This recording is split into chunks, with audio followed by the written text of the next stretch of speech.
Olá, no Dia de Campo na TV de hoje vamos falar sobre as principais pragas e doenças que atingem as pastagens e o que fazer para evitar o problema.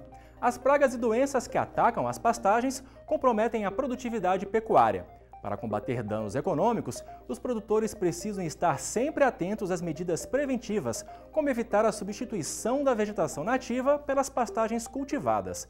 Na primeira reportagem, vamos saber mais sobre o assunto. Acompanhe. O Brasil é o segundo maior produtor e exportador mundial de carne bovina e quase toda a produção tem como base as pastagens. Sem dúvida, o pasto é a principal fonte de alimento do rebanho brasileiro, que tem um dos menores custos no mundo. Além de ser um alimento barato, o pasto é a forma mais prática de alimentar os bovinos.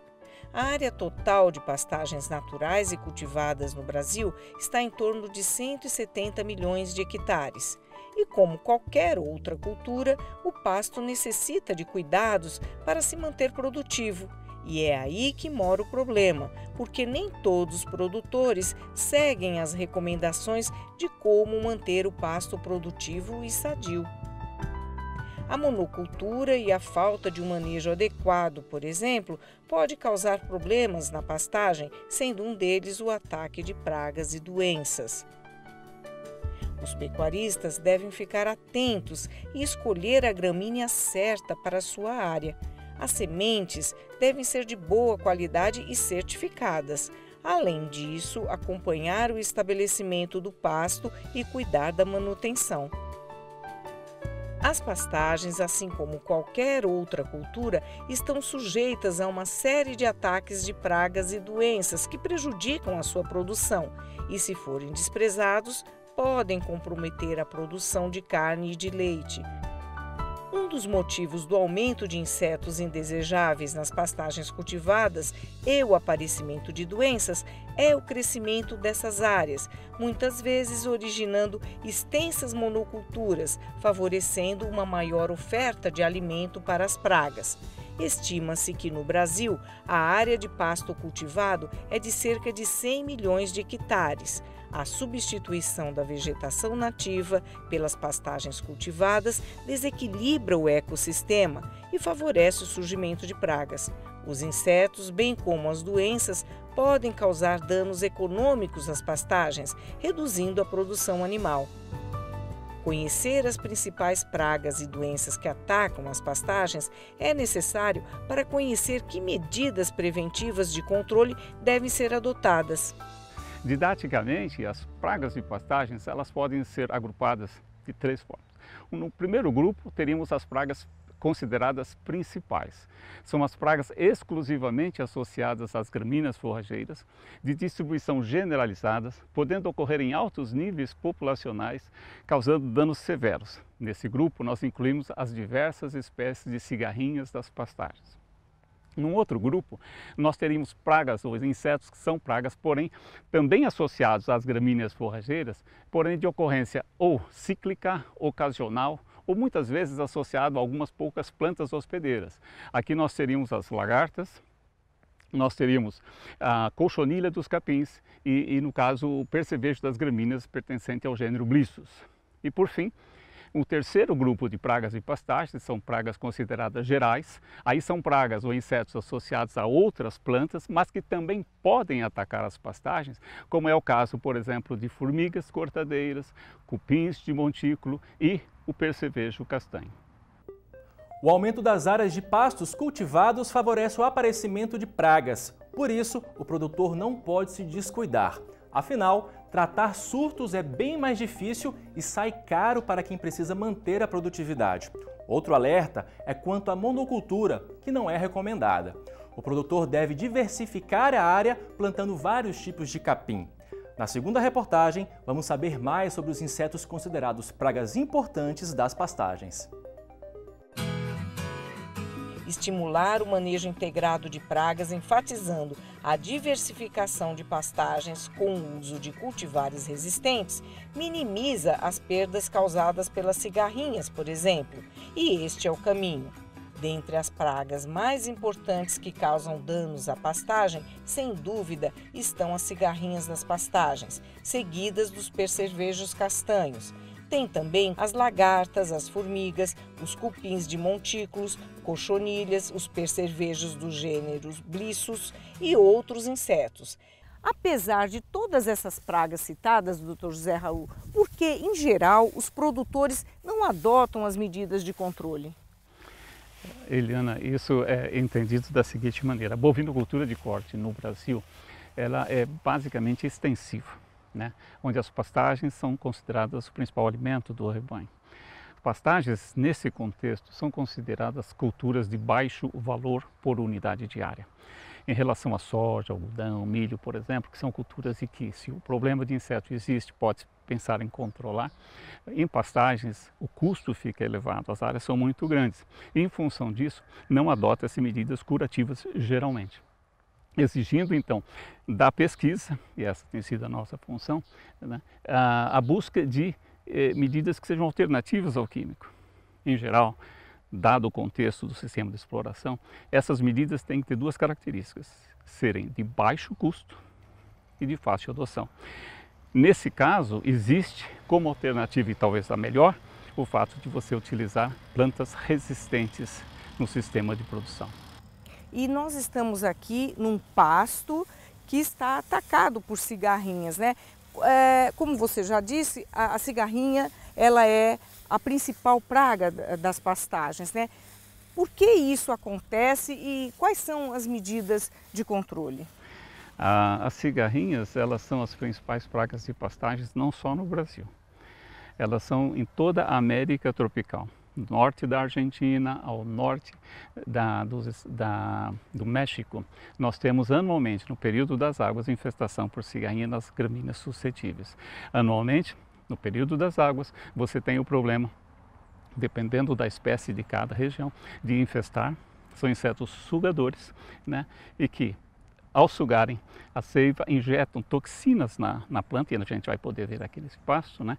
Determinando redução na produção, na qualidade, e o indivíduo fica sem pasto temporariamente, porque a capacidade de suporte diminui, né? As cigarrinhas, no período das águas, elas permanecem, no período da seca, as cigarrinhas permanecem no solo, na forma de ovo, né? Chamados ovos em diapausa. Esses ovos, então, aguardam o início das chuvas. Brasil Central, setembro, outubro, né? Iniciando-se as chuvas, há o desenvolvimento embrionário. Dos ovos eclodem as ninfas. As ninfas são a forma jovem da cigarrinha, né? Elas se alojam ao nível do solo. Que é o que nós vamos mostrar aqui, né? Vamos atrás aqui. E produzem uma espuma característica que serve como proteção. Elas são facilmente identificadas nessas áreas de pastagem suscetível, né? Permanecem nessa fase, que nós chamamos de período ninfal, até emergir como cigarrinha adulta. A adulta, então, saindo da espuma, ela passa a se alimentar não mais nessa região da planta, mas nas folhas, na parte aérea. Em geral, ela causa um dano, como se fosse uma clorose, evolui para necrose e mata as folhas, deixando, né, as folhas amarelas, secas, assim, secas. No geral, apresentando um aspecto retorcido. O que acontece é que ela afeta a produção. Então, nós temos informação de que 25 adultos de uma determinada espécie, que é a Notozola interiana, a embraquiara decumbens, por 10 dias reduzem 35% a capacidade de produção. Ela afeta também a produção de raiz dessa gramínea. Então, ao diminuir o volume de raiz, ela pode estar afetando a longevidade dessa gramínea, a persistência, né? E também afeta, lamentavelmente, a qualidade. Então, você tem menos proteína, você tem o teor de fibra elevado, menos alguns dos minerais como fósforo, potássio, cálcio, magnésio. A digestibilidade desse material para efeito de nutrição animal, ela é prejudicada. Então, no fim, o indivíduo tem um pasto produzindo menos, de qualidade inferior, né? Forçando o produtor a buscar a alternativa, porque aquela área ele tem a capacidade de suporte reduzida. Se ele tinha um determinado número de animais, ele fatalmente terá que buscar áreas adjacentes, talvez não atacadas ou com gramíneas resistentes, para aliviar a pressão naquele pasto ou no pasto atacado. Bom, José Raul, então a saída para o produtor é controlar o ataque desses insetos. E como o produtor deve fazer para fazer esse controle? Na verdade, nós mencionamos que plantas resistentes constituem uma alternativa excelente. Você integra medidas de controle, né, que somando e colaborando uma com a outra, você minimiza o problema. A tática, o método de controle principal dentro desse manejo integrado é a utilização de gramíneas resistentes. Para minimizar os danos, os pesquisadores recomendam diversificar os pastos na propriedade, utilizando diferentes gramíneas mais resistentes, como a Braquiária brisanta cultivar marandu, o piatã, além do híbrido ipiporã, o Andropogon gaianus, conhecido como cultivar planaltina, assim como do grupo dos pânicos, as cultivares Tanzânia, Mombaça, Maasai, Zuri, Tamani e Quênia. Entre as braquiárias, a decumbens cultivar basilisque e a Braquiária rusiziensis são consideradas suscetíveis. Já a Braquiária umidícola e a brisanta cultivar marandu, resistentes. A sugestão é de que, onde possível, incluir as gramíneas resistentes, seja quando o produtor formar novas áreas de pasto ou renovar uma área. Deve-se evitar o estabelecimento de áreas extensas com um único tipo de gramínea. Isso é muito importante. Intercalar pastos menos resistentes à cigarrinha com outros mais resistentes. Essa é a recomendação. E outra dica é realizar sempre que possível o consórcio com leguminosas. E na continuação do nosso tema principal de hoje, que são as pragas e doenças que atacam as pastagens e as formas de prevenção, vamos saber agora quais são as recomendações para evitar a cigarrinha, uma das principais pragas das pastagens. Fique de olho!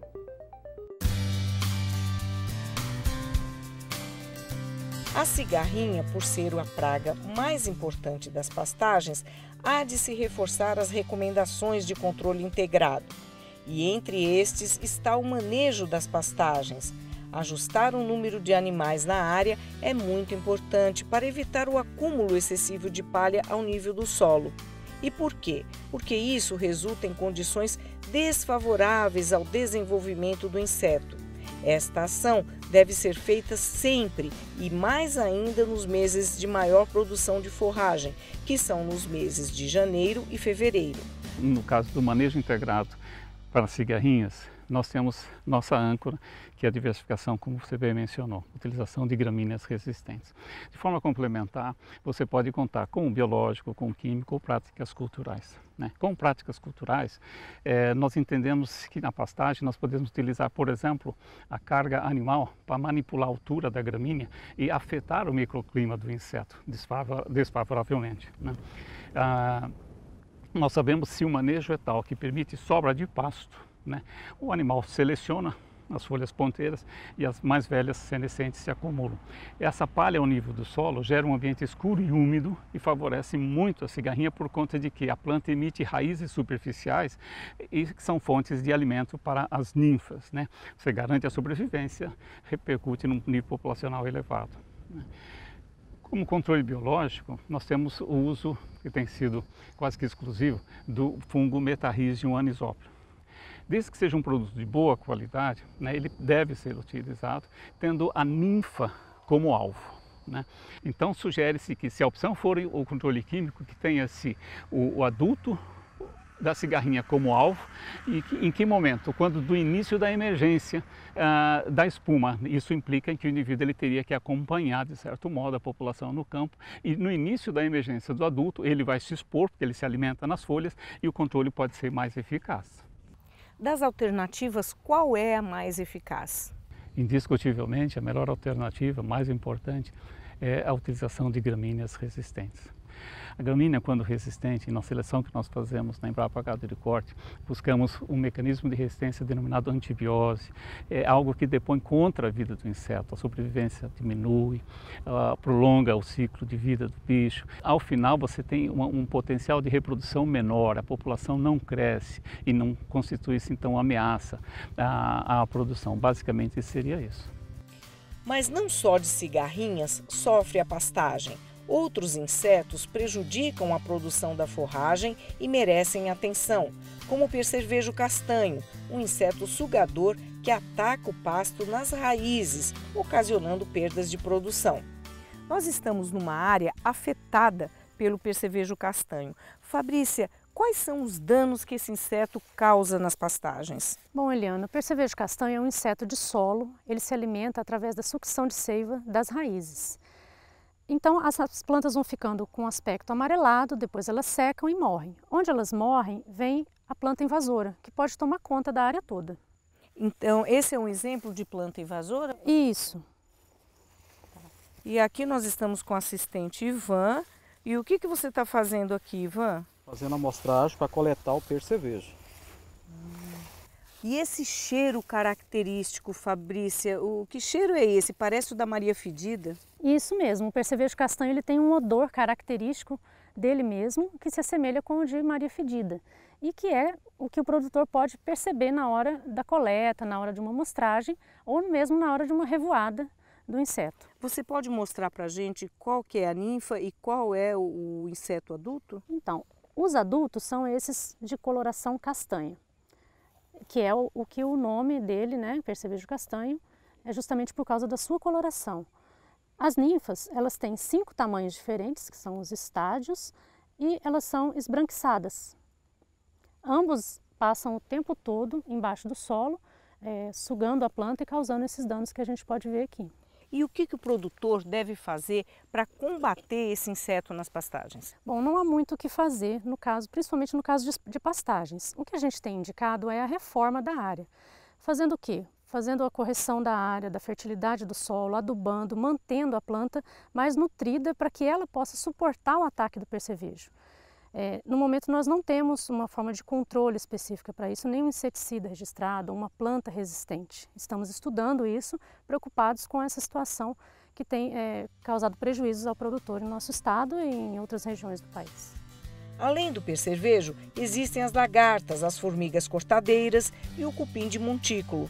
O ataque dessas pragas, além de diminuir a produção das plantas, aceleram o processo de degradação das pastagens, que aí é mais complicado e o prejuízo é certo.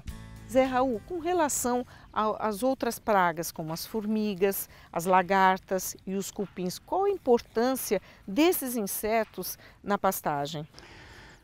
Eliana, com relação às formigas, elas que são consideradas pragas gerais em pastagens, elas têm a sua importância, né? Particularmente em algumas gramíneas, como Andropogum, por exemplo. E são importantes também por ocasião de formação de pastagens, né? Por conta de que elas podem consumir aquelas plantinhas quando recém-emergidas e forçar o indivíduo a plantar novamente, né? Mas com o advento das braquiárias, a demanda por controle de formiga diminuiu bastante. E para efeito de controle, hoje você dispõe de iscas que são eficazes nesse sentido. O que o indivíduo tem que ter como preocupação é o fato de que, se ele vai instalar uma nova pastagem, se ele vai derrubar uma área, a recomendação é de que ele faça o controle antes de derrubar essa área, identifique os ninhos que vão ficar muito mais fáceis. Controlar eficientemente com essas iscas deve ser algo feito permanentemente. E já as lagartas, como que deve ser feito o controle? As lagartas, elas estão no grupo de pragas de pastagem, naquela categoria de pragas ocasionais, né? Então, ciclicamente, você pode ter infestação, altas populações de lagartas, e elas são insetos mastigadores. O que acontece? Elas podem reduzir drasticamente extensas áreas da pastagem, elas vão consumir o pasto que estaria reservado para o animal. Uma coisa que a gente alerta é para quando da formação de pastagem. Aí o resultado pode ser desastroso, porque as plantinhas sem-emergidas, se por acaso forem atacadas, ela dizima a ponto de forçar o indivíduo a controlar. E qual é a medida de controle? No caso de lagartas, a recomendação é, primeiro, se você tiver chance e deve fazer isso, de vistoriar as áreas de pastagens cuidadosamente no sentido de identificar focos iniciais, dirigir o controle químico para esses focos iniciais. Se você conseguir identificar focos iniciais com lagartas menores, você tem menos dano, e mais facilidade de controle e numa área relativamente menor. E você tem duas opções, ou produtos químicos, em que você terá que retirar o animal da área que vai ser aplicado, dependendo do produto escolhido, né?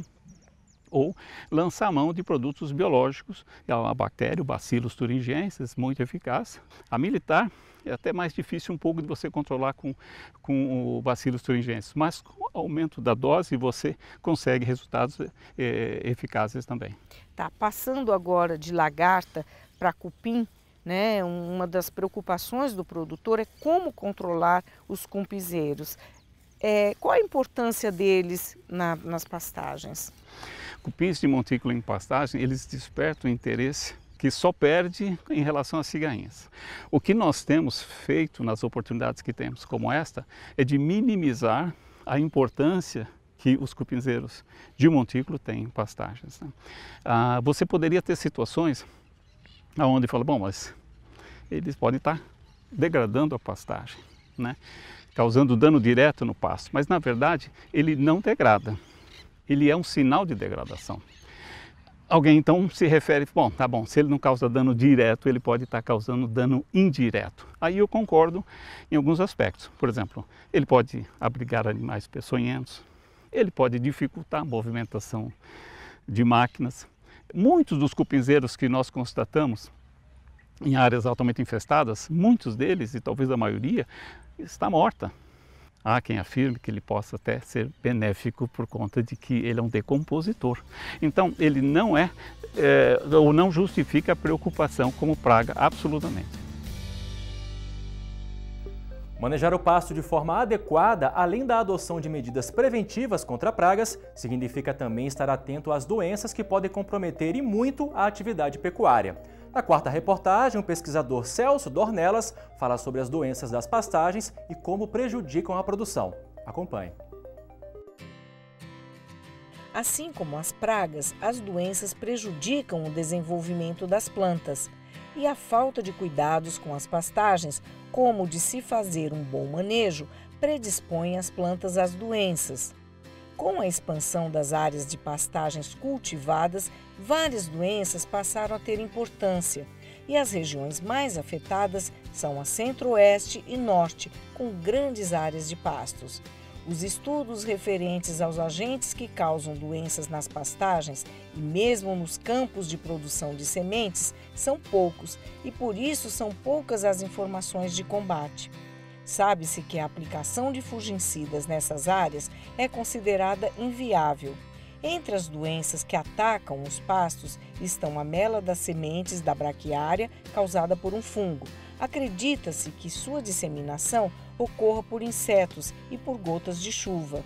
O carvão da braquiária é outra doença provocada por fungo e que afeta a produção de sementes da braquiária brisanta. A principal forma de combater as doenças é buscar na seleção genética plantas resistentes aos fungos. Aqui é a casa de vegetação onde o fitopatologista Celso executa um de seus trabalhos relacionados a doenças de pastagem. Tudo bem, Celso? Oi, Eliana. Celso, o que exatamente é feito aqui na casa de vegetação? Eliana, aqui nós multiplicamos plantas e também plantas das mais diferentes, tanto de braquiária, de pânico, de estilosantes. E essas plantas são utilizadas para fins de avaliação de resistência às suas principais doenças. E quais são as principais doenças que atacam as pastagens? Olha, em braquiária, o mais comum, em termos de mancha de folha, nós temos a brusone que ocorre e também depois nós temos as doenças de sementes, que são a mela e o carvão, que são mais problemáticas para a produção de sementes. E com relação aos prejuízos, tem como quantificar?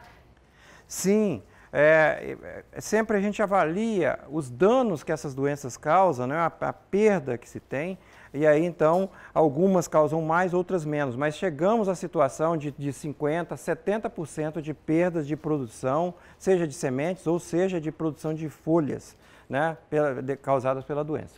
Bem, agora nós vamos em outro local de trabalho com o Celso, que é o laboratório de fitopatologia. Bom, Celso, aqui nesse laboratório eu estou vendo plantas, sementes. Isso é algum sintoma de alguma doença? Sim, Eliana. Nós temos sintomas aqui, no caso do pânico, né? Pânico máximo, né? Que é uma cultivada dos antigos coloniões nossos, e que dá esse tipo de sintoma em sementes. Essa doença é muito séria, principalmente para o produtor de sementes. Que doença que é essa? Essa doença chama cárie do sino, exatamente porque lembra uma cárie de dente mesmo. E aí é um fungo que se estabelece na flor da planta, e aí ao invés de produzir sementes, se produz essa estrutura grande aqui e não produz sementes. Aí há uma perda muito grande de produtividade, chegando aí até 50%, 60% de perda de produtividade de sementes no campo. Eu estou vendo aqui 3 potes com sementes também. Essas sementes estão doentes? Aqui é uma situação onde nós temos sementes de braquiária agora, né? No caso são as nossas braquiárias, né? Braquiária brisanta nesse caso aqui, onde a gente... a base de uma boa formação de um pasto, né, é uma boa semente. Então a gente mostra aqui que, além do problema de pureza, as plantas, aqui nós temos sementes com torrões e também com fungos, né, junto à semente.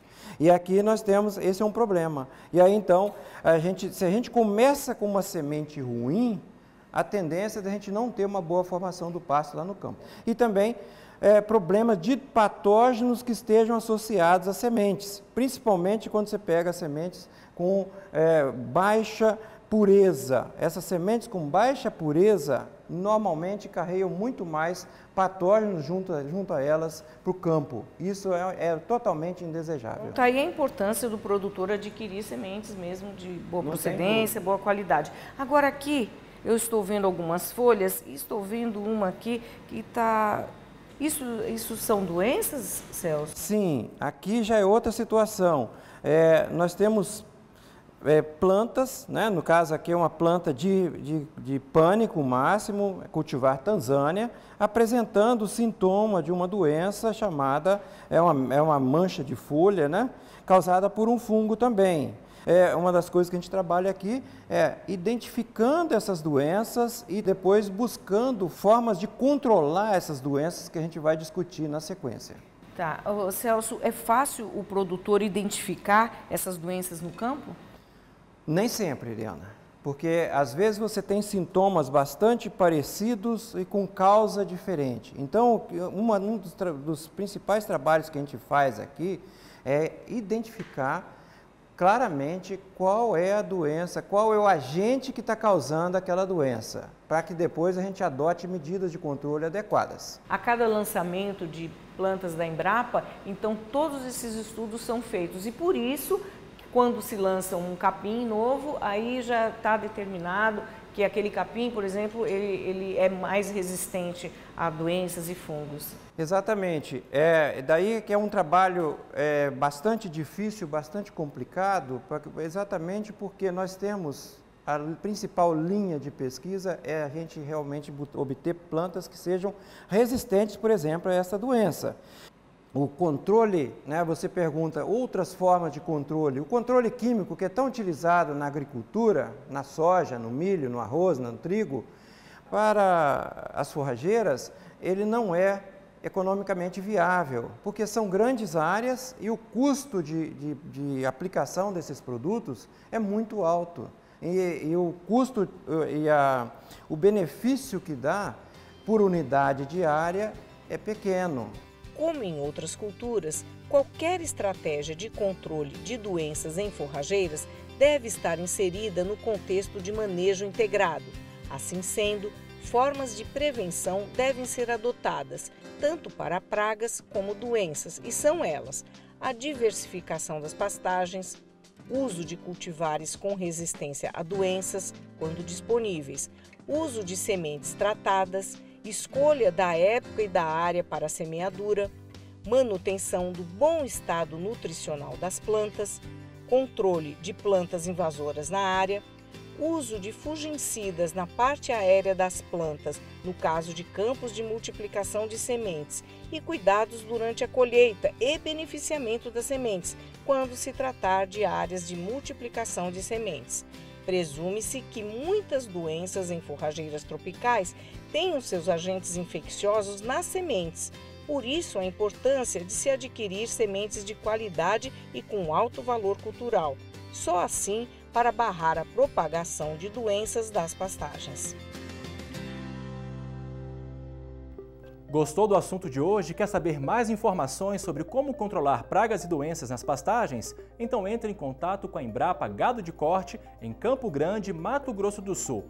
O telefone é código de área 67 3368 2000 e pela internet no embrapa.br/gado de corte.